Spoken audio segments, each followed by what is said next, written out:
Halo semuanya, aku Nasrul. Ini adalah hari ke-28 kita belajar bicara di depan kamera.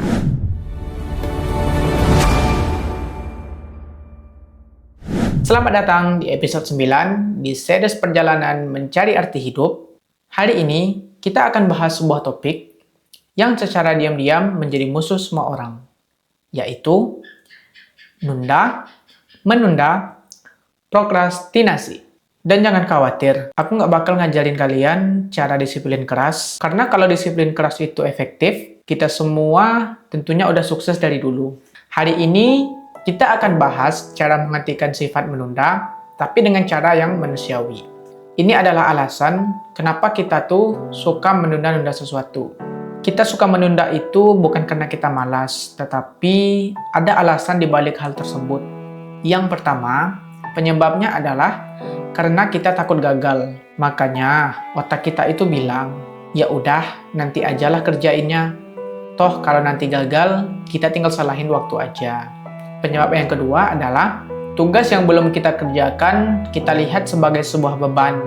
Kita jadikan sebagai alasan untuk enggan mengerjakannya. Kita tunda dengan alasan-alasan yang kita buat, sehingga tugas yang sebenarnya tadi itu ringan dan bisa dikerjakan, justru karena alasan yang kita buat tadi malah menjadi beban, sehingga pada akhirnya tidak kita kerjakan sama sekali. Alasan ketiga adalah kenapa kita suka menunda sesuatu, itu disebabkan oleh kondisi mood kita. Kondisi mood itu kalau sobat tahu, itu sangat mempengaruhi keseharian kita. Coba sobat bayangkan atau coba sobat pikirkan, ketika sobat dalam keadaan mood yang bagus atau mood yang sedang baik, itu tanpa kita disuruh mengerjakan sesuatu, kita pasti sudah mengerjakannya. Bahkan yang tidak usah disuruh pun kita dengan suka hati untuk melakukannya. Karena keadaan kita itu sedang baik dengan mood yang begitu ceria. Namun, bagaimana bila terjadi sebaliknya? Ketika kondisi mood kita lagi jelek atau mental kita lagi down, bahkan untuk makan saja yang menjadi kebutuhan kita, itu terkadang kita malas-malasan, atau bahkan kita sampai menunda ingin makan tadi, padahal makan tersebut termasuk kepada kebutuhan utama kita. Karena pengaruh mood kita yang sedang buruk tadi itu, bahkan untuk hal yang wajib dan kecil sekalipun yang seharusnya bisa kita kerjakan, justru malas untuk kita kerjakan, kita tunda, bahkan juga tidak jadi kita kerjakan. Makanya, menjaga mood tetap baik itu sangat penting. Walaupun kita tidak bisa menjamin mood kita itu akan selalu baik setiap harinya. Penyebab yang keempat adalah kita tuh ngerti teorinya, tapi otak suka meminta kesenangan instan. Artinya, kita paham apa yang akan kita kerjakan. Kita paham instruksi untuk mengerjakannya. Tapi karena kebiasaan kita yang suka dengan cara-cara instan, cepat selesai gitu kan, makanya itu yang membuat kita menunda-nunda untuk melakukan sesuatu tadi.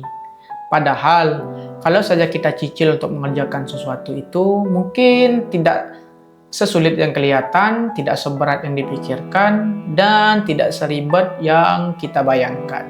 Tapi kalau sobat mau tahu nih, sebenarnya nunda itu bukan sebuah kelemahan, melainkan suatu bentuk pertahanan diri kita sebagai makhluk hidup. Kok bisa seperti itu?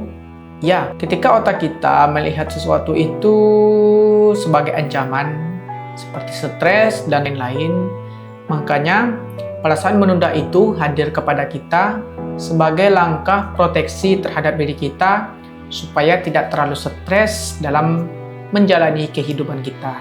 Akan tetapi tentu ada batasnya. Tidak dalam semua hal itu harus ditunda.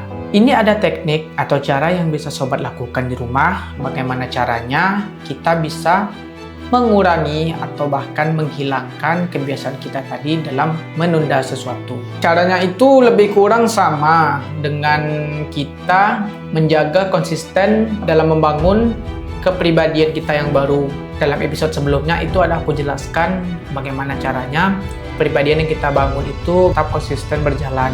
Caranya itu lebih kurang sama nih dengan yang sekarang, yaitu kita dalam mengerjakan sesuatu itu, jika dirasa malas atau dirasa berat dalam pikiran, kita buat dalam versi terkecil yang bisa kita kerjakan. Contoh, ketika kita ada tugas kuliah dan sekiranya kita malas untuk mengerjakannya, mulailah dahulu dengan membuka laptop terlebih dahulu. Perlahan membuka dokumen yang ingin sobat kerjakan. Saya rasa secara perlahan, kalau kita guyur, pelan-pelan, kita bujuk otak kita untuk mau mengerjakannya, nanti lama-lama kita akan terbangun sendiri untuk mengerjakan tugas yang diberikan. Yang terpenting itu, selain kita ciptakan versi terkecilnya, itu juga bertujuan untuk memancing otak kita yang semula enggan atau malas untuk mengerjakannya tadi, bisa mau untuk melakukannya, apapun aktivitasnya. Dan setelah sobat telah berhasil membujuk diri sobat untuk melakukan aktivitas atau kewajiban yang diberikan, itu boleh sobat berikan hadiah kecil atau apresiasi kepada diri sobat yang telah berhasil mengalahkan rasa kemalasan itu tadi. Ya, bisa dengan mengucapkan terima kasih kepada diri sendiri atau dengan membelikan es krim untuk diri sendiri. Kita pandai menyenangkan orang lain, tapi kapan terakhir kali kita menyenangkan diri sendiri? Coba sobat pikirkan, kapan terakhir kali itu dilakukan? Bahkan aku sendiri lebih sering memuji diri orang lain atau memuji orang lain, namun hampir sangat jarang, bahkan aku sampai lupa kapan terakhir kali aku memuji diriku sendiri. Dalam arti yang positif ya sobat.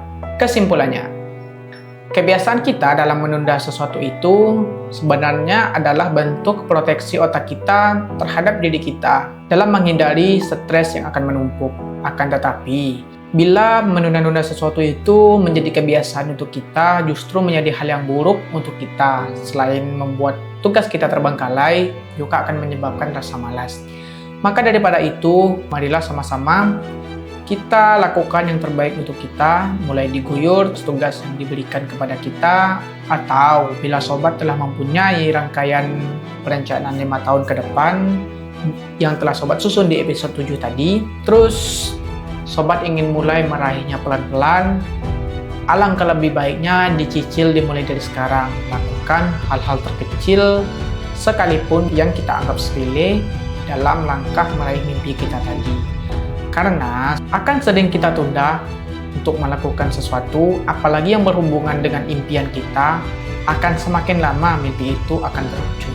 Jadi ketika kita telah ingin, maka konsekuensinya kita juga harus siap untuk menjadi orang yang disiplin. Semoga sobat yang menonton ini dalam keadaan sehat dan baik-baik saja dimanapun kalian berada. Terima kasih. Aku Nasrul, sampai bertemu lagi di episode yang berikutnya. Dadah!